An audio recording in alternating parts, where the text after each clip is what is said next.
Hi, my name's Matt Wilder. I'm a freelance journalist based in Washington, D.C. At the moment, I'm trying to find a good story. I have a 6 o'clock deadline, but nothing's going on. I know. I'll see what topics are trending on Twitter. Today, we live in the era of new media. People can access the news at any time, from any place, on all kinds of digital devices. The internet and social media sites, such as Twitter and Facebook, allow these news consumers to become news producers. If you want to be a journalist, all you have to do is post an article online, and it can be read instantly by anyone, anywhere in the world. Journalism has changed a lot during the first days of the newspaper, and most of these changes have been driven by technology. There's no better place to discover this than Washington, D.C., home of the Newseum.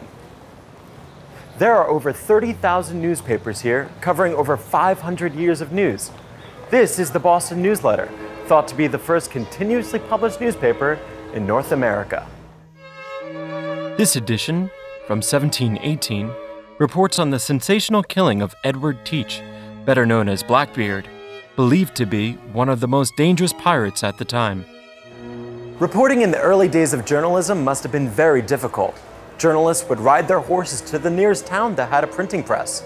Their reports were then published in a newspaper, which is often just a single sheet of paper, and distributed on horseback. The roads were bad, so it was very difficult to send news over long distances. By the time most people read these newspapers, the news was often very out of date. This all changed when the first telegraph line was built in 1844. Suddenly, journalists could send stories quickly. The telegraph is said to have revolutionized news reporting. This new style of journalism came just in time for the American Civil War. For the first time, news could be sent at the same time as battles were being fought. War correspondents, and the stories they sent, became very popular. But there were still problems. These war reports were very biased because journalists represented their own side in the war. There was no objectivity, and reports were usually censored by the army or the government, so stories were often inaccurate, and sometimes completely wrong. It wasn't until the invention of radio and television that news could be broadcast live.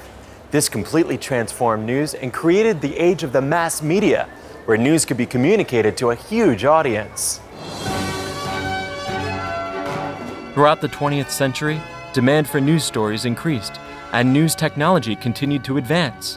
By the end of the century, there were hundreds of cable TV channels, lots of 24-hour news channels, and the internet had been invented.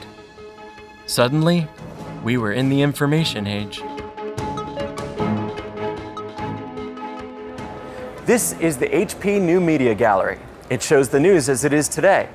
Visitors to this exhibit are placed right at the center of the digital news revolution. They are instantly connected to the day's news by live Twitter feeds, showing the day's trending news stories. They can also check out major news stories which were first reported on social media. These pictures of a plane landing on New York's Hudson River were taken on a smartphone and uploaded to Twitter seconds after the incident had occurred. Speaking of smartphones, fantastic. A tweet from the White House. Oh, there's a big announcement in 25 minutes. I better go. Bye.